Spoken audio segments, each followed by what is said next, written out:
میری بہن کے انتقال کے بعد میں نے اپنی یتیم بھانجی کو اپنے گھر رکھ لیا۔ میری بیوی اسے سارا دن نوکرانیوں کی طرح کام کرواتی اور رات کو بچا ہوا کھانا دیتی۔ جب بھانجی جوان ہوئی تو میری بیوی نے زبردستی اس کا نکاح میرے ہی ایک ذہنی معذور کزن سے کروا دیا تاکہ جائیداد باہر نہ جائے۔ رخصتی والے دن ایک بڑی پولیس کی گاڑی میرے گھر کے باہر رکی اور اس میں سے اترنے والی شخصیت نے جب میری بیوی کو ہتھکڑیاں پہنائیں تو ہمارے ہوش اڑ گئے، کیونکہ وہ میری زندگی ایک ایسے پرخار اور نامعلوم راستے کا نام بن چکی تھی جس پر چلتے ہوئے قدم قدم پر ایسے اندھے موڑ اور ایسی ہولناک کھائیاں آئیں جن کا تصور بھی میرے دل کو آج تک دہلا دیتا ہے۔ تقدیر کے لکھے کو کوئی نہیں ٹال سکتا، اور جب قدرت کسی کا امتحان لینے پر آتی ہے تو بڑے بڑے محلوں کے دروازے بند ہو جاتے ہیں اور انسان خود کو ایک ایسے خوفناک اور تاریک صحرا میں بالکل تنہا پاتا ہے جہاں دور دور تک کوئی سایہ اور کوئی سہارا نظر نہیں آتا۔ میری زندگی میں بھی ایک ایسا ہی قیامت خیز اور دل خراش طوفان اس وقت آیا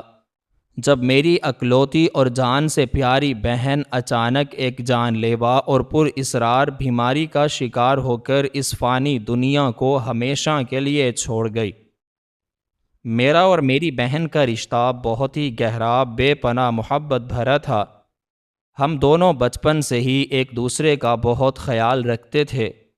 ہمارے والدین کے گزر جانے کے بعد موت کے وقت میرے والد نے میرے ہاتھ میں میری بہن کا ہاتھ دے کر مجھ سے یہ پختہ وعدہ لیا تھا کہ میں ہمیشہ اس کا خیال رکھوں گا، اور میں نے اسے ایک باپ کی طرح پالا تھا اور اس کی ہر خوشی کا خیال رکھا تھا۔ میں نے اپنی زندگی کی ہر کمائی اس پر نچھاور کرنے کی کوشش کی تھی، لیکن میری اس معصوم بہن کی قسمت میں دکھوں اور تکالیف کے سوا کچھ نہ لکھا تھا۔ اس کی شادی کے چند سال بعد ہی اس کا شوہر ایک انتہائی خوفناک اور بھیانک ٹریفک حادثے میں اپنی جان کی بازی ہار گیا تھا، اور وہ بیچاری اپنی چھوٹی سی معصوم اور پھول جیسی بیٹی حیا کو لے کر اس ظالم اور بے رحم دنیا میں بالکل اکیلی رہ گئی تھی۔ اس کا شوہر ایک نیک نہایت انسان تھا، لیکن اس کی ناگہانی موت نے میری بہن کی کمر توڑ کر رکھ دی تھی۔ وہ بیوہ ہونے کے بعد لوگوں کے کپڑے سی کر اور سلائی کڑھائی کر کے راتوں کو جاگ جاگ کر اپنی بچی کا پیٹ پالتی رہی۔ اس نے کبھی مجھ سے کوئی مالی مدد نہ مانگی، کیونکہ وہ ایک انتہائی خوددار اور غیرت مند عورت تھی۔ اس نے بے پناہ مشقت اور تکلیفیں برداشت کر کے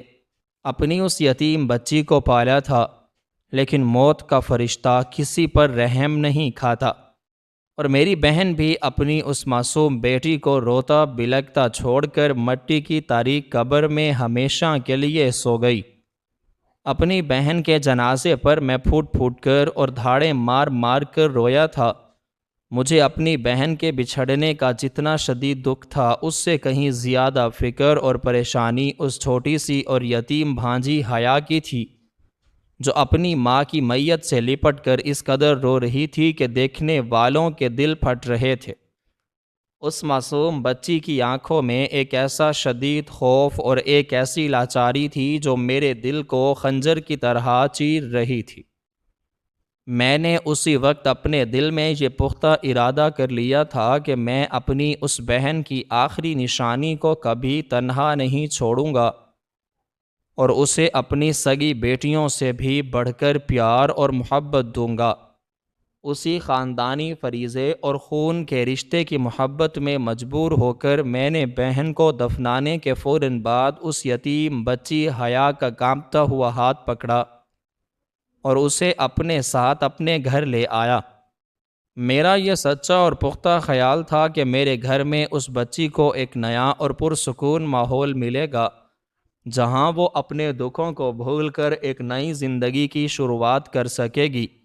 اور میں اسے دنیا کی ہر خوشی لا کر دوں گا۔ لیکن میں اس کڑوی اور انتہائی بھیانک حقیقت سے بالکل بے خبر تھا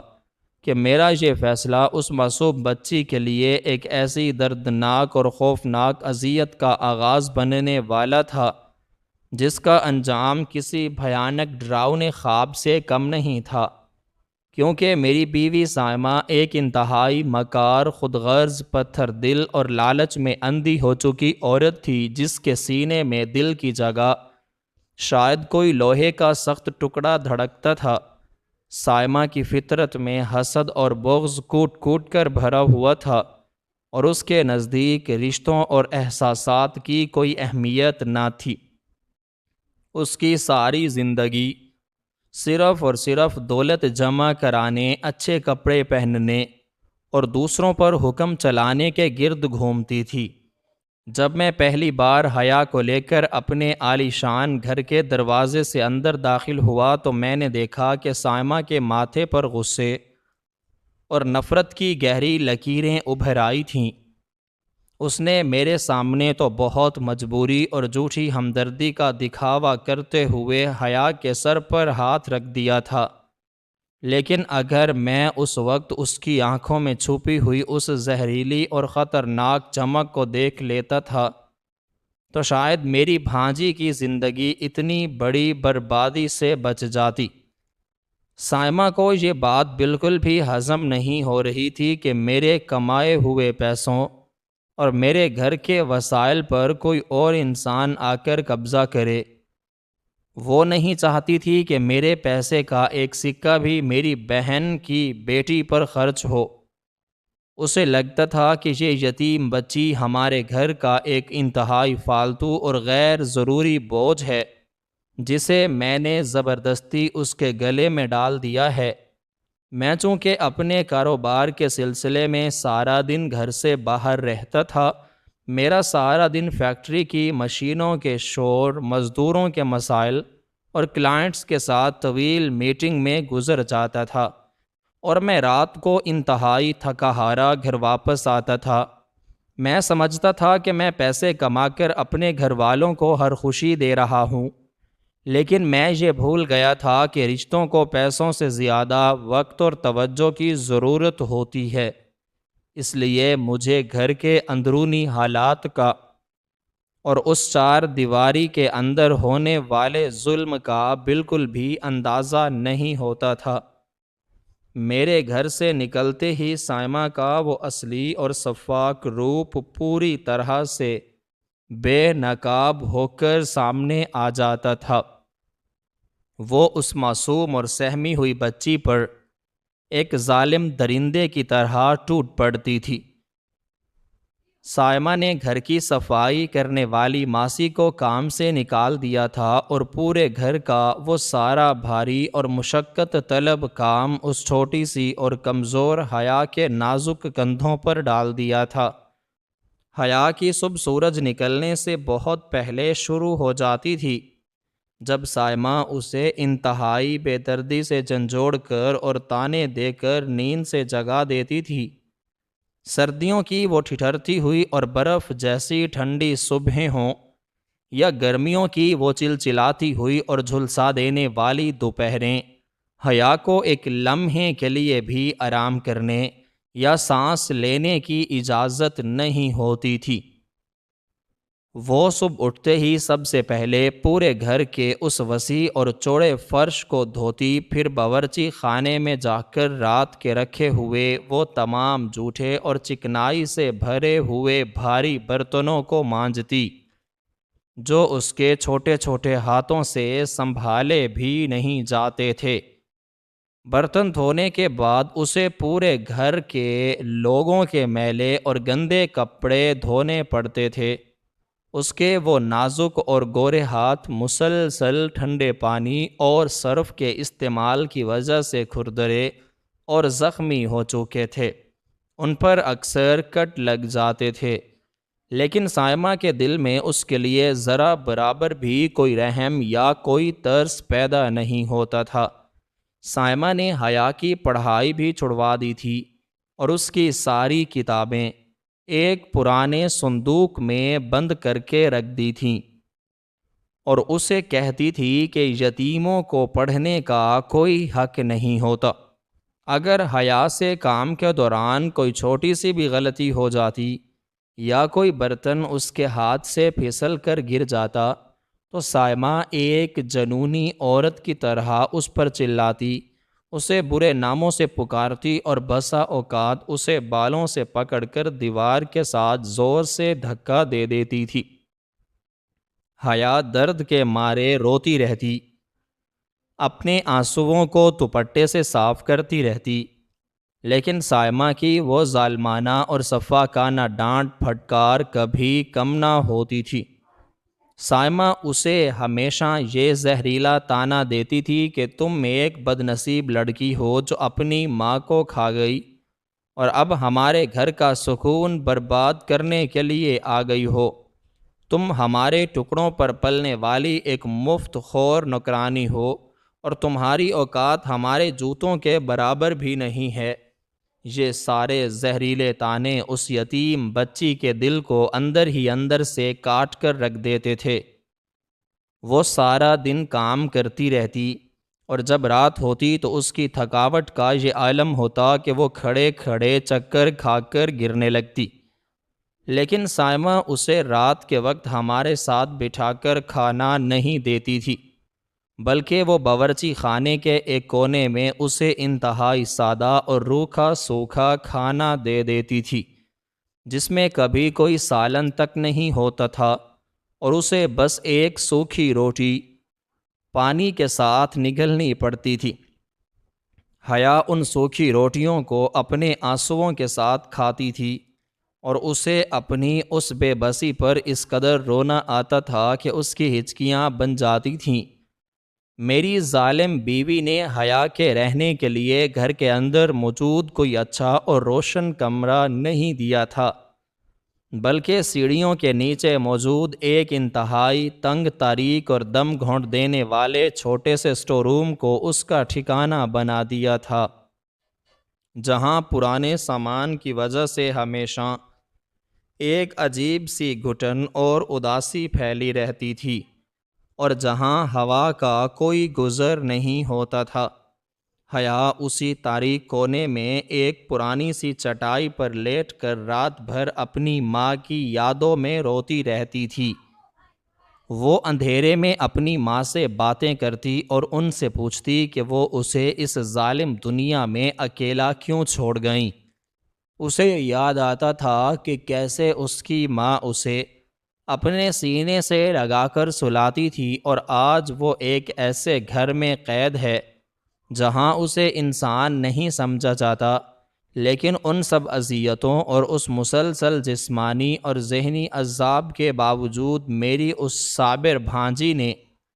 کبھی بھی سائمہ کی ان زیادتیوں اور اس ظلم کے خلاف میرے سامنے کوئی آواز نہیں اٹھائی اور نہ ہی کبھی مجھ سے کوئی شکایت کی۔ وہ چپ چاپ خاموشی اور بے پناہ صبر کے ساتھ یہ سارا زہر پیتی رہی، کیونکہ اس کے اندر یہ خوف بہت گہرائی تک بیٹھ چکا تھا کہ اگر اس نے مجھ سے کچھ بھی کہا تو سائمہ اس کے ساتھ اس سے بھی برا سلوک کرے گی اور اسے اس گھر سے بھی نکال دے گی، اور پھر وہ اس درندوں بھری سڑک پر کہاں جائے گی۔ میں جب رات کو تھکا ہارا اپنی گاڑی گیٹ کے اندر کھڑی کرتا تو میری آواز سنتے ہی سائمہ فوراً ایک انتہائی محبت کرنے والی بیوی کا روپ دھار لیتی۔ وہ مسکراتے ہوئے میرا استقبال کرتی اور میرے سامنے حیا کو بیٹی کہہ کر بلاتی اور اس سے بڑے پیار سے بات کرنے کا ڈرامہ کرتی۔ میں اپنی بیوی کی اس مکاری کو بالکل نہیں سمجھ پاتا تھا۔ میری آنکھوں پر کام کی تھکاوٹ اور اندھے اعتماد کی پٹی بندھی ہوئی تھی۔ مجھے یہ دیکھ کر دلی سکون ملتا تھا کہ میری بیوی میری یتیم بھانجی کا خیال رکھ رہی ہے۔ میں جب بھی حیا سے پوچھتا کہ وہ کیسی ہے اور اسے اس گھر میں کوئی تکلیف تو نہیں ہے تو حیا ہمیشہ نظریں جھکا کر اور اپنے انمول آنسوؤں کو زبردستی دبا کر یہی کہتی کہ وہ بہت خوش ہے اور مامی اس کا بالکل ایک ماں کی طرح خیال رکھتی ہیں۔ حیا کا یہ جھوٹ اس کی سب سے بڑی مجبوری تھی اور میری سب سے بڑی ناکامی، کیونکہ وہ جانتی تھی کہ سائمہ دروازے کے پیچھے کھڑی اس کی ایک ایک بات سن رہی ہے، اور اگر اس نے مجھ سے سچ بول دیا تو میرے جانے کے بعد سائمہ اس پر جو قیامت ڈھائے گی وہ اس کی نازک جان کی برداشت سے باہر ہوگی۔ دن تیزی سے مہینوں میں اور مہینے سالوں میں بدلتے جا رہے تھے، اور حیا اس مسلسل ذہنی اذیت کو سہتے سہتے جوان ہو رہی تھی۔ اس کی جوانی کے ساتھ ساتھ سائمہ کے دل میں موجود وہ پرانا لالچ اور وہ ہوس اب ایک انتہائی خطرناک شکل اختیار کرتی جا رہی تھی۔ سائمہ کو یہ ڈر کھائے جا رہا تھا کہ کہیں میں اپنی بہن کی محبت میں اپنی جائیداد اور اپنی اس ساری وسیع کاروباری سلطنت کا کوئی بڑا حصہ اس یتیم بھانجی کے نام نہ کر دوں۔ سائمہ نہیں چاہتی تھی کہ ان کی خاندانی دولت کا 1 روپیہ بھی اس گھر سے باہر جائے، کسی اور کے ہاتھ لگے۔ اسے لگتا تھا کہ جیسے ہی حیا کی شادی ہوگی تو مجھے اسے جہیز میں اپنا حصہ دینا پڑے گا۔ اسی لالچ نے سائمہ کے دماغ میں ایک ایسا بھیانک، ایک ایسا سفاک اور ایک ایسا لرزہ خیز منصوبہ بنانا شروع کر دیا تھا جس کے بارے میں سوچ کر ہی آج میرے رونگٹے کھڑے ہو جاتے ہیں۔ وہ رات دن بس اسی سوچ میں مگن رہتی کہ کس طرح اس لڑکی کو کسی ایسے راستے پر لگا دیا جائے کہ ہمیشہ کے لیے اس کی غلام بن کر رہ جائے اور میری جائیداد پر اس کا کوئی دعویٰ باقی نہ رہے۔ وہ مجھے مسلسل حیا کے بارے میں ایسی باتیں بولتی جس سے مجھے یہ احساس ہوا کہ حیا کے مستقبل کا فیصلہ ہمیں جلد از جلد کر دینا چاہیے،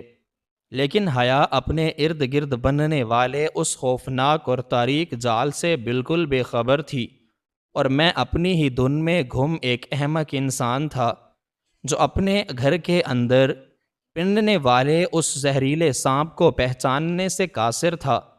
حیا تو بس اپنی روزمرہ کی مشقت، اپنے تانوں اور اپنے دکھوں کے بوجھ تلے دبی ہوئی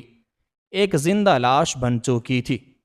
اسے تو اس بات کا بھی اندازہ نہ تھا کہ اس کے ساتھ مستقبل میں کتنا بڑا اور کتنا دردناک کھلواڑ ہونے والا ہے۔ وہ ہر روز سیڑھیوں کے نیچے اس اندھیرے کمرے میں یہی سوچتی کہ شاید ایک دن اس کی یہ مصیبتیں ختم ہو جائیں گی اور اسے بھی کوئی ایسا سہارا مل جائے گا جو اسے اس جہنم سے نکال لے گا، لیکن حقیقت یہ تھی کہ اس کی تقدیر میں ابھی اور بھی بہت کٹھن اور امتحان باقی تھے، اور وہ ان سب کا اکیلے ہی سامنا کرنے پر مجبور تھی، کیونکہ اس ظالم دنیا میں میرے سوا کوئی نہ تھا۔ میری آنکھوں پر پڑی ہوئی اس اندھی پٹی اور میرے دل پر چھائی ہوئی اس مجرمانہ خاموشی نے میری بیوی سائمہ کو اس قدر دلیر اور بے خوف کر دیا تھا کہ اب وہ اپنے اس بھیانک اور شیطانی منصوبے کو عملی جامہ پہنانے کے لیے بالکل تیار ہو چکی تھی، جس کی بنیاد اس نے اپنی دولت کی ہوس اور اپنے لالچ کی اس گندی مٹی پر رکھی تھی۔ وقت کا پہیہ اپنی مخصوص اور بے رحم رفتار سے گھومتا رہا، اور میری وہ یتیم بھانجی حیا ان تمام جسمانی اور ذہنی اذیتوں کو سہتے سہتے جوانی کی دہلیز پر قدم رکھ چکی تھی۔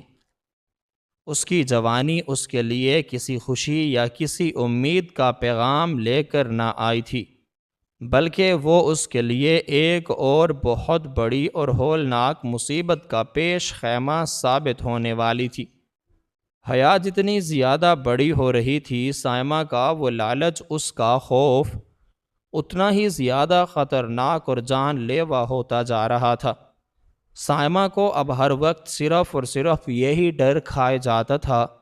کہ اگر حیا کی شادی کسی اور خاندان میں یا کسی عام انسان سے کر دی گئی تو اس کے ہاتھ سے میری وہ ساری جائیداد، میری فیکٹریاں اور میرا وہ سارا بینک بیلنس نکل جائے گا۔ جس پر وہ اپنا اکیلا اور بلا شرکت غیر حق سمجھتی تھی۔ وہ رات دن اسی ادھیڑ بن میں لگی رہتی تھی کہ کس طرح اس لڑکی کو کسی ایسی جگہ دھکیل دیا جائے کہ یہ ساری زندگی ایک قیدی اور ایک غلام بن کر رہے اور کبھی اپنے حق کے لیے کوئی آواز نہ اٹھا سکے۔ اور پھر ایک رات جب میں فیکٹری کے کاموں سے انتہائی تھکا ہارا گھر واپس آیا اور اپنے بستر پر لیٹ کر دن بھر کی تھکاوٹ مٹانے کی کوشش کر رہا تھا تو سائمہ میرے پاس آ کر بیٹھ گئی۔ اس کے چہرے پر ایک انتہائی مکارانہ ہمدردی، ایک جھوٹی فکر کا لبادہ اوڑھا ہوا تھا۔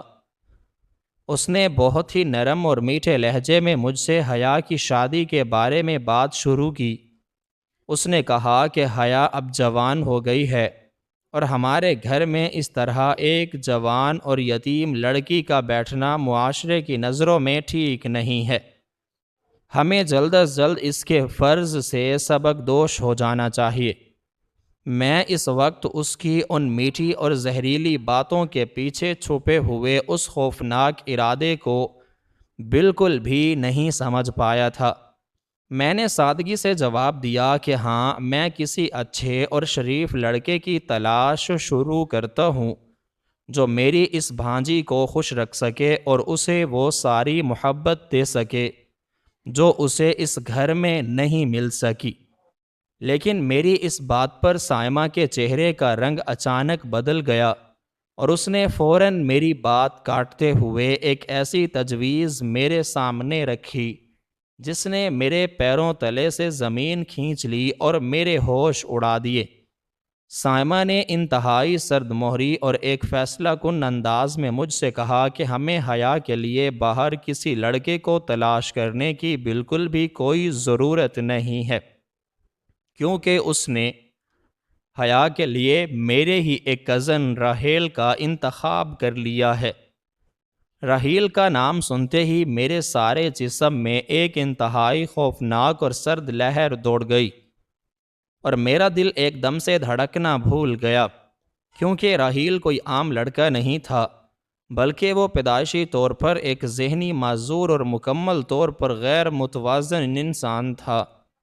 اس کی عمر 25 سال ہو چکی تھی، لیکن اس کا دماغ ایک 5 سال کے چھوٹے بچے سے بھی زیادہ کمزور اور ناپختہ تھا۔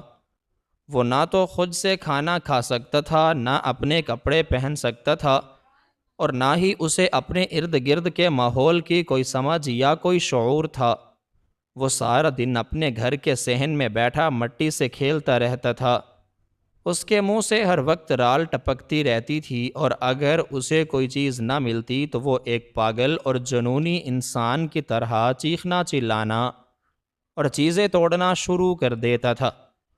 راہیل کے گھر والے اس کی اس حالت سے شدید پریشان تھے اور انہیں دیکھ کر اس کی دیکھ بھال کے لیے ایک ایسے انسان کی ضرورت تھی جو اپنی ساری زندگی اس معذور انسان کی خدمت میں گزارے۔ سائمہ کا یہ بھیانک اور شیطانی منصوبہ دراصل اسی بنیاد پر کھڑا تھا۔ اس نے مجھ سے کہا کہ راہیل کے گھر والے بہت امیر ہیں اور انہیں اپنے اس معذور بیٹے کے لیے ایک ایسی لڑکی چاہیے جو اس کی خدمت کر سکے، اور اگر ہم حیا کی شادی راہیل سے کر دیں گے تو حیا ساری زندگی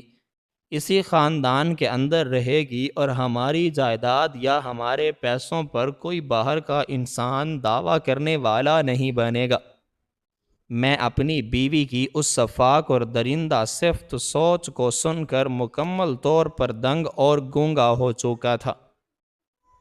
مجھے اپنی آنکھوں پر یقین نہیں آ رہا تھا کہ کوئی عورت اتنی ظالم اور اتنی بے رحم کیسے ہو سکتی ہے کہ وہ ایک بالکل ٹھیک ٹھاک خوبصورت اور معصوم جوان لڑکی کو ایک ایسے انسان کے ساتھ باندھنے کا ارادہ رکھتی ہو جس کا اپنا کوئی شعور ہی نہیں ہے۔ میں نے کانپتی ہوئی اور گھبرائی ہوئی آواز میں سائمہ کی مخالفت کرنے کی کوشش کی اور کہا کہ یہ ایک بہت بڑا ظلم ہے۔ میں اپنی بہن کی اکلوتی نشانی کو زندہ درگو نہیں کر سکتا۔ میں اس معصوم بچی کا سودا جائیداد بچانے کے لیے کسی پاگل انسان کے ساتھ نہیں کر سکتا، لیکن میری یہ کمزور اور دبی ہوئی مخالفت سائمہ کے اس مضبوط اور ظالمانہ ارادے کے سامنے ایک تنکے کی طرح بہہ گئی۔ سائمہ نے فوراً اپنا وہ اصلی اور زہریلا روپ اختیار کر لیا اور مجھ پر طعنوں اور دھمکیوں کی ایک ایسی بارش کر دی جس نے میری رہی سہی ہمت کو بھی مکمل طور پر توڑ کر رکھ دیا۔ اس نے مجھ سے کہا کہ اگر میں نے اس کی بات نہ مانی تو وہ اس گھر کو چھوڑ کر چلی جائے گی اور میری ساری زندگی برباد کر دے گی۔ اس نے مجھ پر یہ الزام لگایا کہ میں اپنی بیوی سے زیادہ اس یتیم لڑکی کو اہمیت دے رہا ہوں جو ہمارے ٹکڑوں پر پلی ہے۔ اس کی وہ چیختی ہوئی آوازیں، اس کی وہ خوفناک دھمکیاں میرے کانوں کے پردے پھاڑ رہی تھیں۔ میں جو ہمیشہ سے اپنی بیوی کے سامنے ایک کمزور اور ڈرپوک شوہر رہا تھا، آج بھی میں نے اپنی اس بزدلی اور اپنی اس مجرمانہ خصلت کا مظاہرہ کیا، اور میں نے اپنی بہن کی اس معصوم بچی کی زندگی کو بچانے کی بجائے اپنی بیوی کے اس خوفناک اور شیطانی فیصلے کے سامنے اپنا سر جھکا دیا۔ میرا ضمیر مجھے اندر ہی اندر کوس رہا تھا۔ مجھے اپنی مری ہوئی بہن کا وہ روتا ہوا چہرہ یاد آ رہا تھا، لیکن میں ایک ایسا بے حس اور احمق انسان بن چکا تھا جس نے اپنے گھر کے جھوٹے سکون اور اپنی بیوی کے ڈر سے ایک یتیم کی زندگی کا سودا کر لیا تھا۔ میں اس رات سو نہ سکا تھا، لیکن میں نے سائمہ کو روکنے کی کوشش بھی نہ کی، اور میری اسی بزدلانہ خاموشی نے سائمہ کو یہ اختیار دے دیا کہ وہ حیا کی زندگی کا آخری اور سب سے دردناک باب اپنے ظالم ہاتھوں سے لکھ دے۔ اگلے دن جب میں گھر پر نہیں تھا تو سائمہ نے حیا کو اس تاریک کمرے سے باہر بلوایا اور اسے انتہائی بے دردی اور ایک جلاد کی طرح یہ فیصلہ سنا دیا کہ ہم نے تیری شادی راحیل کے ساتھ طے کر دی ہے اور کچھ ہی دنوں میں تیری رخصتی ہونے والی ہے۔ حیا جو اس وقت باورچی خانے کے کام کر رہی تھی، اس کے ہاتھ سے برف چھوٹ کر زمین پر گر گئی اور وہ بے بسی اور خوف کے مارے کانپنے لگی۔ اسے راحیل کے بارے میں سب کچھ معلوم تھا۔ اسے پتہ تھا کہ وہ انسان کیسا ہے اور اس کے ساتھ شادی کرنے کا مطلب ایک زندہ لاش بن کر قبر میں اترنا ہے۔ وہ معصوم بچی روتی ہوئی اور بلکتی ہوئی سائمہ کے قدموں میں گر گئی اور اس سے رحم کی بھیک مانگنے لگی۔ اس نے کہا کہ مامی مجھ پر یہ ظلم نہ کریں، میں آپ کے گھر کی ساری زندگی صفائی کرتی رہوں گی، آپ کے جھوٹے برتن دھوتی رہوں گی، لیکن مجھے اس پاگل انسان کے ساتھ مت باندھیں، میری زندگی کو برباد نہ کریں۔ لیکن سائمہ کے دل میں رحم کا کوئی ایک قطرہ بھی موجود نہیں تھا۔ اس نے حیا کو بالوں سے پکڑ کر پیچھے دھکیلا اور اسے زور سے تھپڑ مارتے ہوئے کہا کہ تیری قسمت کا فیصلہ ہو چکا ہے اور تجھے ہر حال میں یہ شادی کرنی پڑے گی۔ جب میں شام کو گھر آیا تو میں نے دیکھا کہ حیا کی آنکھیں رو رو کر سوجی ہوئی تھیں اور اس کا چہرہ موت کی طرح زرد ہو چکا تھا۔ وہ میرے پاس آئی اور میرے پیروں میں گر کر دھاڑیں مار مار کر رونے لگی۔ اس نے مجھ سے کہا کہ ماموں آپ تو میری ماں کی جگہ ہیں، مجھے اس جہنم میں مت دھکیلیں، مجھ پر رحم کریں۔ لیکن میں ایک ایسا پتھر دل اور بے غیرت انسان تھا کہ میں نے اپنی نظریں اس معصوم بچی سے چرا لیں اور اپنا چہرہ دوسری طرف کو موڑ لیا۔ میں اس وقت اندر ہی اندر رو رہا تھا، میرا دل خون کے آنسو رو رہا تھا، لیکن میں نے اپنی بیوی کے ڈر سے اپنے منہ سے ایک لفظ تک نہ نکالا۔ میری اس خاموشی نے حیا کے دل کی وہ آخری امید بھی مکمل طور پر توڑ دی، اور اسے یہ یقین ہو گیا کہ اب اس ظالم دنیا میں اس کا کوئی بھی محافظ اور کوئی بھی رکھوالا نہ بچا۔ وہ چپ چاپ اٹھی اور اپنے اسی تاریک کمرے میں جا کر اپنے مقدر پر رونے لگی۔ گھر میں شادی کی تیاریاں شروع ہو گئی تھیں، لیکن ان تیاریوں میں کوئی خوشی، کوئی رونق یا کوئی برکت نہ تھی، بلکہ وہ تیاریاں کسی خوشی کی تقریب کی بجائے ایک معصوم لڑکی کے جنازے اور اس کی موت کی تیاریاں لگ رہی تھیں۔ سائمہ نے گھر کو سجا دیا تھا، نئے کپڑے لائے جا رہے تھے، لیکن ان سب کے پیچھے جو ظلم اور جو بربادی چھپی ہوئی تھی وہ صرف میں اور میری وہ یتیم بھانجی جانتے تھے۔ حیا کے لیے جو سرخ رنگ کا جوڑا خریدا گیا تھا وہ مجھے کسی دلہن کا لباس نہیں بلکہ ایک خون میں لت پت کفن محسوس ہو رہا تھا، جس میں اس معصوم بچی کو زندہ لپیٹ کر دفن کیا جانے والا تھا۔ اس کے ہاتھوں پر جو مہندی لگائی جا رہی تھی وہ مہندی نہیں بلکہ اس کے ارمانوں اور اس کی خوشیوں کا خون تھا جو اس کے نازک ہاتھوں پر ملا جا رہا تھا۔ پورے گھر میں ایک عجیب سی گھٹن اور ایک پر اسرار سی خاموشی چھائی ہوئی تھی۔ حیا اب مکمل طور پر ایک زندہ لاش بن چکی تھی۔ اس نے رونا دھونا اور منتیں کرنا بالکل چھوڑ دیا تھا۔ اس کی آنکھوں میں اب آنسوؤں کی جگہ ایک ایسی بے حس اور خالی ویرانی چھا گئی تھی جو کسی بھی انسان کے دل کو چیر دینے کے لیے کافی تھی۔ وہ سائمہ کے ہر حکم پر ایک کٹ پتلی کی طرح عمل کر رہی تھی، کیونکہ اس کا اندر مکمل طور پر مر چکا تھا، اور پھر آخر کار وہ تاریک اور تیز قیامت خیز دن آ ہی گیا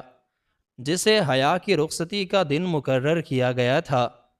اس دن آسمان پر گہرے سرمئی اور کالے بادل چھائے ہوئے تھے اور ایک عجیب سی سرد اور تیز ہوا چل رہی تھی، جیسے قدرت بھی اس ظالم اور سفاکی پر ماتم کر رہی ہو۔ گھر میں مہمانوں کا ہجوم تھا اور ہر طرف ایک جھوٹی اور مکارانہ خوشی کا ڈرامہ رچایا جا رہا تھا۔ سائمہ انتہائی خوش تھی اور اپنے قیمتی کپڑوں میں ملبوس کپڑے گھر میں اکٹھے کرتی ہوئی گھوم رہی تھی۔ اسے اپنی اس خطرناک اور گھناؤنی سازش کی کامیابی پر بہت زیادہ غرور محسوس ہو رہا تھا۔ راحیل کو بھی اس کے گھر والے دلہا بنا کر لے آئے تھے۔ وہ بیچارہ اپنے اس روپ سے بالکل ناواقف تھا۔ اسے یہ تک نہ پتا تھا کہ شادی کیا ہوتی ہے۔ وہ بس اپنے گلے میں پڑے ہوئے پھولوں کے ہاروں کو کھینچ رہا تھا اور بچوں کی طرح بے ہنگم آوازیں نکال کر ہنس رہا تھا۔ اسے دیکھ کر ہر وہ انسان جس کے سینے میں تھوڑا سا بھی دل تھا وہ اندر ہی اندر خون کے آنسو رو رہا تھا، لیکن سائمہ کی ہیبت اور میرے اس گھر میں موجود ہونے کی وجہ سے کوئی بھی انسان اس ظلم کے خلاف آواز اٹھانے کی جرأت نہیں کر پا رہا تھا۔ حیا کو جب دلہن کے لباس میں سجا کر کمرے سے باہر لایا گیا تو میری آنکھیں پھٹی کی پھٹی رہ گئیں۔ وہ اتنی پیاری اور اتنی معصوم لگ رہی تھی کہ اگر میری بہن زندہ ہوتی تو وہ اپنی اس بیٹی کو دیکھ کر خوشی سے پاگل ہو جاتی، لیکن آج حیا کے چہرے پر کوئی خوشی نہیں تھی۔ وہ ایک پتھر کی مورت کی طرح بالکل ساکت اور خاموش تھی۔ اس کی آنکھوں کی وہ چمک مکمل طور پر بجھ چکی تھی اور وہ بالکل ایک مردہ لاش کی طرح قدم اٹھا رہی تھی۔ اسے زبردستی لا کر راحیل کے ساتھ بٹھا دیا گیا۔ نکاح کا وقت آیا تو قاضی صاحب نے بھی راحیل کی اس پاگل پن والی حالت کو دیکھ کر ہچکچاہٹ محسوس کی، لیکن سائمہ کے پیسے اور میرے اثر و رسوخ نے قاضی صاحب کی زبان بھی بند کر دی، اور انہوں نے جلدی جلدی نکاح کے وہ کلمات ادا کر کے اس ظلم پر اپنی مذہبی مہر بھی ثبت کر دی۔ حیا نے نکاح نامے پر دستخط کرتے وقت ایک بار بھی کسی کی طرف نہیں دیکھا، بس اپنے ان کانپتے اور سرد ہاتھوں سے اس کاغذ پر دستخط کر دیے جو اس کی موت کا پروانہ تھا۔ اب رخصتی کا وہ انتہائی کڑا اور دل دہلا دینے والا وقت قریب آ چکا تھا۔ سائمہ نے حیا کے بازو کو انتہائی مضبوطی سے ایک ظالم جیلر کی طرح پکڑ رکھا تھا اور وہ اسے کھینچتی ہوئی اس بڑی سی گاڑی کی طرف لے جا رہی تھی جو باہر گیٹ پر حیا کو اس کے اس نئے اور خوفناک جہنم میں لے جانے کے لیے کھڑی تھی۔ راہیل بھی تالیاں بجاتا ہوا ان کے پیچھے پیچھے آ رہا تھا۔ میرا سارا جسم خوف، ندامت اور شرمندگی کے مارے بری طرح کانپ رہا تھا۔ مجھ میں اتنی ہمت نہیں تھی کہ میں حیا کو اس طرح بے دردی سے رخصت ہوتے ہوئے دیکھ سکوں۔ میں نے اپنے کانوں پر ہاتھ رکھ لیے تھے کیونکہ مجھے ایسا محسوس ہو رہا تھا کہ جیسے میری مری ہوئی بہن کی روح اس پورے گھر میں چیخ چیخ کر مجھے بد دعائیں دے رہی ہے اور مجھ سے اپنی بیٹی کا حساب مانگ رہی ہے۔ سائمہ کے چہرے پر فتح کی وہ شیطانی مسکراہٹ پوری طرح سے سجی ہوئی تھی اور وہ حیا کو زبردستی گاڑی کی طرف دھکیل رہی تھی۔ حیا کے قدم زمین پر جم چکے تھے اور وہ ایک انتہائی بے بس اور لاچار نظروں سے آخری بار مجھے دیکھ رہی تھی، جیسے وہ مجھ سے کوئی آخری امید لگا رہی ہو۔ لیکن میں اس وقت بھی بزدل اور خاموش کھڑا تھا جب سائمہ نے حیا کو تقریباً گھسیٹتے ہوئے اس گاڑی کے دروازے تک پہنچا دیا اور اس کا سر جھکا کر اسے اس گاڑی کے اندر دھکیلنے ہی والی تھی کہ اچانک اس خاموش اور سرد فضا کو چیرتی ہوئی ایک انتہائی خوفناک، تیز اور کانوں کو پھاڑ دینے والی سائرن کی آواز ابھری۔ وہ آواز اتنی اچانک اور اتنی زیادہ بلند و بالا تھی کہ گھر میں موجود ہر انسان کے قدم جہاں تھے وہیں رک گئے۔ سائمہ کے چہرے پر سجی ہوئی وہ شیطانی مسکراہٹ ایک ہی لمحے میں غائب ہو گئی اور اس کے ہاتھ حیا کے بازو پر ڈھیلے پڑ گئے۔ ہم سب نے گھبرا کر اپنے گھر کے اس بڑے اور بھاری لوہے کے گیٹ کی طرف دیکھا جہاں سے وہ خوفناک اور دل دہلا دینے والی آوازیں آ رہی تھیں، اور پھر جو منظر ہماری آنکھوں نے دیکھا اس نے میرے دل کی دھڑکن کو مکمل طور پر روک دیا اور میرے جسم کا سارا خون خشک کر کے رکھ دیا۔ ہمارے گھر کے اس بڑے گیٹ کے بالکل سامنے ایک نہیں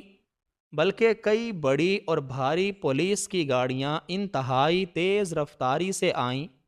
اور ان کے ٹائروں کی اس سڑک پر رگڑنے کی وہ لرزہ خیز اور تیز آواز اس پورے محلے میں گونج اٹھی۔ ان گاڑیوں کے اوپر لگی ہوئی سرخ اور نیلی روشنیاں انتہائی تیزی سے چمک رہی تھیں اور ان کی وہ تیز روشنی ہمارے گھر کی دیواروں اور ہمارے چہروں پر پڑ کر ایک انتہائی پر اسرار اور خوفناک دہشت کا منظر پیش کر رہی تھی۔ یہ کوئی عام پولیس کا چھاپا یا کوئی معمولی کارروائی نہیں لگ رہی تھی، بلکہ وہ گاڑیاں جس انداز سے اور جس رعب کے ساتھ ہمارے دروازے پر رکی تھیں وہ کسی بہت بڑے اور انتہائی طاقتور طوفان کی آمد کا واضح اشارہ تھا۔ مہمانوں میں کھلبلی مچ گئی اور ہر طرف ایک عجیب سا خوف اور ایک نامعلوم سی دہشت پھیل گئی۔ کسی کو سمجھ نہیں آ رہا تھا کہ آخر ہماری اس خاندانی اور نجی تقریب میں اچانک اتنی بھاری پولیس کی نفری کیوں آ گئی ہے۔ سائمہ جو کچھ دیر پہلے تک اس گھر کی سب سے طاقتور اور حکم چلانے والی مالکن بنی ہوئی تھی، اب اس کا چہرہ خوف اور گھبراہٹ کے مارے بالکل سفید اور زرد پڑ چکا تھا اور وہ ڈرتے ڈرتے اپنے قدم پیچھے کی طرف ہٹا رہی تھی۔ میں بھی پوری طرح سے حواس باختہ ہو چکا تھا اور میرا سارا جسم ایک عجیب سے لرزے کا شکار تھا۔ پولیس کی ان بڑی اور سیاہ گاڑیوں کے دروازے ایک ساتھ کھلے اور ان میں سے درجنوں مسلح اور بھاری اسلحے سے لیس پولیس اہلکار تیزی سے باہر نکلے اور انہوں نے چند ہی سیکنڈز میں ہمارے گھر کے اس پورے گیٹ اور اس کے ارد گرد کے علاقے کو مکمل طور پر گھیرے میں لے لیا۔ ان کے چہروں پر انتہائی سختی اور ایک نامعلوم سا غصہ تھا۔ انہوں نے کسی کو بھی وہاں سے ہلنے یا بات کرنے کی اجازت نہیں دی۔ ان مسلح اہلکاروں کے پیچھے اس کانوائے کی سب سے بڑی اور سب سے شاندار گاڑی کا وہ بھاری دروازہ انتہائی آہستہ اور ایک انتہائی پر اسرار رعب کے ساتھ کھلا، اور اس گاڑی کے اندر سے بھاری کالے جوتوں میں ملبوس ایک انتہائی اونچی لمبی اور رعبدار شخصیت نے اپنا قدم باہر نکالا۔ اس شخصیت کے باہر نکلتے ہی ان تمام پولیس اہلکاروں نے الرٹ ہو کر اسے سلوٹ کیا، اور اس شخص کے قدموں کی وہ بھاری اور گونجتی ہوئی آہٹ اس خاموش اور دہشت زدہ ماحول میں کسی بہت بڑے اور خوفناک زلزلے کی طرح محسوس ہو رہی تھی۔ اس نے ایک انتہائی شاندار اور رعبدار یونیفارم پہن رکھی تھی، جس پر لگے ہوئے ستارے اور میڈلز اس کی طاقت اور اس کے اختیار کی گواہی دے رہے تھے۔ اس شخص کا چہرہ ابھی تک پوری طرح سے واضح نہیں تھا، لیکن اس کی شخصیت کا وہ دباؤ، وہ غصہ اور وہ پر اصرار ہیبت اس قدر زیادہ تھی کہ میرا سانس میرے گلے میں بری طرح سے اٹک گیا تھا۔ سائمہ خوف کے مارے دیوار کے ساتھ لگ چکی تھی، اور حیا ابھی اسی لاچاری کے ساتھ کھڑی تھی۔ اس قداور اور باوقار شخصیت نے اپنے قدم ہمارے گھر کے اس بڑے گیٹ کے اندر رکھے اور سیدھا ہماری طرف بڑھنے لگا۔ اس کی آنکھوں میں ایک ایسا طوفان، ایک ایسی چمک اور ایک ایسا بھیانک غصہ تھا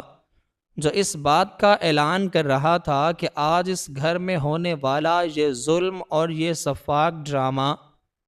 ایک انتہائی بھیانک اور لرزہ خیز انجام تک پہنچنے والا ہے۔ وہ شخص انتہائی پر اعتماد اور ایک خوفناک خاموشی کے ساتھ ہمارے بالکل قریب آ کر رک گیا، اور اس نے اپنی وہ تیز اور گہری نظریں میری بیوی سائمہ پر گاڑ دیں، جس کا سارا غرور اور تکبر اب مکمل طور پر ٹوٹ کر بکھر چکا تھا۔ اور وہ شخص کوئی اور نہیں بلکہ ایک ایسا انسان تھا جس کی اس گھر میں موجودگی نے ہمارے ہوش و حواس اڑا دیے اور ہماری ساری دنیا کو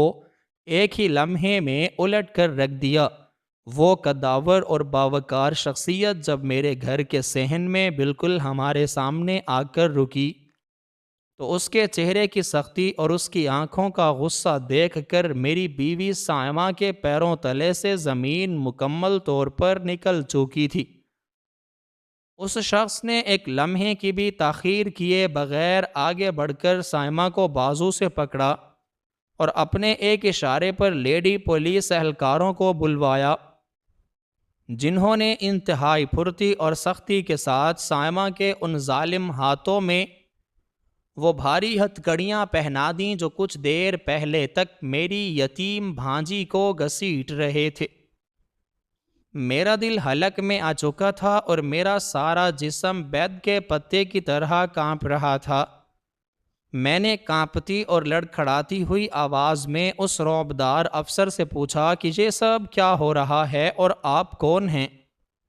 تو اس افسر نے ایک انتہائی کڑک دار اور گونجتی ہوئی آواز میں مجھے بتایا کہ وہ کوئی عام پولیس والا نہیں ہے، بلکہ وہ اس صوبے کے سب سے بڑے حقیق نسواں اور فلاحی محکمے کا سینئر ڈائریکٹر ہے، جسے آج اس گھر میں ہونے والے اس عظیم ظلم، انسانی حقوق کی اس بدترین پامالی اور ایک یتیم بچی کی زندگی برباد کرنے کے اس گھناؤنے جرم کو روکنے کے لیے فوری طور پر بھیجا گیا ہے۔ میں حیرت، صدمے اور شدید گھبراہٹ کے مارے مکمل طور پر گونگا ہو چکا تھا۔ میرا دماغ یہ سوچنے سے قاصر تھا کہ فلاحی محکمے والوں کو ہمارے گھر کے اس انتہائی نجی اور اندرونی معاملے کا کیسے پتہ چلا،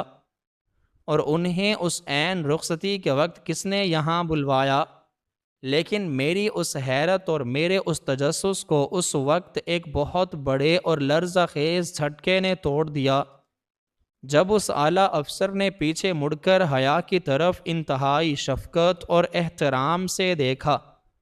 اور اس نے پورے مجمع کے سامنے یہ لرزہ خیز انکشاف کیا کہ اس ظلم کے خلاف آواز کسی باہر والے نے یا کسی پڑوسی نے نہیں بلکہ خود اس مظلوم اور یتیم بچی حیا نے اٹھائی ہے، میری آنکھیں پھٹی کی پھٹی رہ گئیں اور میرے دماغ میں ایک زوردار دھماکہ ہوا جب مجھے معلوم ہوا کہ حیا، جس سے ہم پچھلے کئی سالوں سے ایک بے بس، گونگی، لاچار اور ہمارے رحم و کرم پر جینے والی ایک کٹ پتلی لڑکی سمجھتے تھے، اس نے فون سے چھپ کر رات کے اندھیرے میں حقوق نسواں کے اس محکمے کی ہیلپ لائن پر کال کر دی تھی، اور اس نے اپنے ساتھ ہونے والے ان تمام مظالم سائمہ کی ان ظالمانہ مشقتوں، مجھ جیسے بزدل ماموں کی مجرمانہ خاموشی اور ایک ذہنی معذور انسان کے ساتھ زبردستی اور غیر قانونی نکاح کیے جانے کی پوری داستان ان تک مکمل ثبوتوں اور تفصیلات کے ساتھ پہنچا دی تھی۔ حیا نے اپنے آنسو صاف کیے اور اس کے چہرے پر اب وہ پرانی لاچاری، وہ خوف یا وہ سہما ہوا پن بالکل بھی موجود نہ تھا، بلکہ اس کی ان بڑی بڑی آنکھوں میں ایک ایسی سچائی، ایک ایسی جرت اور ایک ایسی بے پناہ طاقت تھی جس نے میرے اس بزدل اور منافق وجود کو اندر تک شرمندہ اور ذلیل کر کے رکھ دیا۔ اس یتیم بچی نے اپنے اندر کی اس خوفناک قید کو توڑ دیا تھا اور اپنے حقوق کے لیے ایک ایسی بہادری کا مظاہرہ کیا تھا جس کی مجھ جیسے نام نہاد مرد میں بھی ہمت نہ تھی۔ اس فلاحی افسر نے انتہائی سخت اور غضبناک لہجے میں میری طرف دیکھ کر مجھ پر وہ لعنت ملامت کی کہ میں ساری زندگی کے لیے کسی کو منہ دکھانے کے قابل نہیں رہا۔ اس نے مجھ سے کہا کہ تم جیسے بزدل، بے غیرت اور لالچی انسان پر خدا کی پھٹکار ہے جو اپنی ہی سگی بہن کی نشانی کو ایک جائیداد کی خاطر ایک ذہنی معذور کے ساتھ باندھ کر زندہ درگو پڑنے پر راضی ہو گیا۔ تم نے ایک یتیم کی کفالت نہیں کی بلکہ تم نے اس کی مجبوری کا سودا کیا ہے۔ سائمہ اب ہتھکڑیوں میں جکڑی ہوئی دھاڑیں مار مار کر رو رہی تھی۔ اس کا وہ سارا غرور، وہ سارا تکبر اور اس کی گردن کا وہ سارا سریا مکمل طور پر خاک میں مل چکا تھا۔ وہ میرے قدموں میں گر کر مجھ سے مدد مانگ رہی تھی کہ میں اسے پولیس والوں سے بچاؤں، لیکن اب میرے اختیار میں کچھ بھی نہ تھا۔ پولیس والوں نے اسے بے دردی سے گھسیٹ کر اس بڑی اور کالی گاڑی میں ڈال دیا۔ راحیل کے گھر والے، جو اس غیر قانونی اور زبردستی کی شادی میں برابر کے شریک تھے اور خاندانی جائیداد پر نظریں جمائے بیٹھے تھے، وہ بھی خوف کے مارے وہاں سے دیواریں پھاند کر بھاگنے کی کوشش کر رہے تھے، لیکن پولیس کے جوانوں نے اس پورے گھر کو مکمل طور پر گھیرے میں لیا ہوا تھا اور ان سب لالچی درندوں کو پکڑ کر ہتھکڑیاں لگا دی گئیں۔ اس لالچی قاضی صاحب کو بھی چند پیسوں کی خاطر اس ظلم میں ساتھ دینے پر گرفتار کر لیا گیا، اور میرا وہ سارا عالی شان گھر جس میں میری ظالم بیوی کی فرعونیت اور میرا بے حس تکبر بستا تھا، وہ ایک ہی لمحے میں بربادی اور عبرت کا ایک بھیانک نشان بن چکا تھا۔ حیا نے دلہن کے اس سرخ جوڑے میں ملبوس ہو کر ایک آخری بار میری طرف دیکھا۔ اس کی اس ایک خاموش نظر میں اتنی نفرت، اتنی حقارت اور اتنی گہری مایوسی تھی کہ میرا دل چاہا کہ زمین ابھی اسی وقت پھٹے اور میں اپنے اس سارے گناہوں کے بوجھ کے ساتھ اس میں ہمیشہ کے لیے غرق ہو جاؤں۔ فلاحی محکمے کی ان باوقار لیڈی افسران نے حیا کو انتہائی پیار اور شفقت کے ساتھ اپنے مضبوط حصار میں لیا اور اسے انتہائی عزت اور وقار کے ساتھ اس ظالم گھر سے ہمیشہ کے لیے نکال کر اپنے ساتھ لے گئیں۔ اس افسر نے جانے سے پہلے مجھے بتایا کہ اب حیا کی تعلیم، اس کی رہائش اور اس کے مستقبل کی تمام تر ذمہ داری حکومت اور وہ سرکاری فلاحی ادارہ اٹھائے گا اور اسے ایک محفوظ اور پرسکون زندگی دی جائے گی جہاں کوئی اس پر ظلم نہیں کر سکے گا۔ میں وہیں اس اجڑے ہوئے اور سنسان صحن میں تنہا اور ذلیل کھڑا رہ گیا۔ میری بیوی اپنے کیے کی سزا بھگتنے کے لیے جیل کی اس تاریک کال کوٹڑی میں جا چکی تھی۔ میری خاندانی عزت اور میرا سارا وقار پورے محلے کے سامنے خاک میں مل چکا تھا، اور وہ یتیم بچی جس پر ہم نے اپنی طاقت کے نشے میں بے تحاشا ظلم ڈھائے تھے، وہ اپنی سچی ہمت اور اپنی بہادری اور بروقت ایک صحیح فیصلہ کرنے کی وجہ سے ہماری اس تاریک قید سے ہمیشہ ہمیشہ کے لیے آزاد ہو کر ایک نئی اور روشن زندگی کی طرف جا چکی تھی۔ اس کہانی سے ہمیں یہ انتہائی سبق آموز اور عظیم موٹیویشنل پیغام ملتا ہے کہ انسان کو یتیموں اور بے سہاروں پر کبھی ظلم نہ کرنا چاہیے، نہ ہی دولت کی ہوس میں اتنے اندھے ہونا چاہیے کہ خونی رشتوں کا تقدس اور انسانیت ہی پامال کر دی جائے۔ ظلم سہنا اور اس پر روتے رہنا حل نہیں ہے، بلکہ جب مظلوم اپنے حق کے لیے اور ظلم کے خلاف آواز اٹھاتا ہے تو قدرت کے اسباب بھی اس کی مدد کے لیے اتر آتے ہیں۔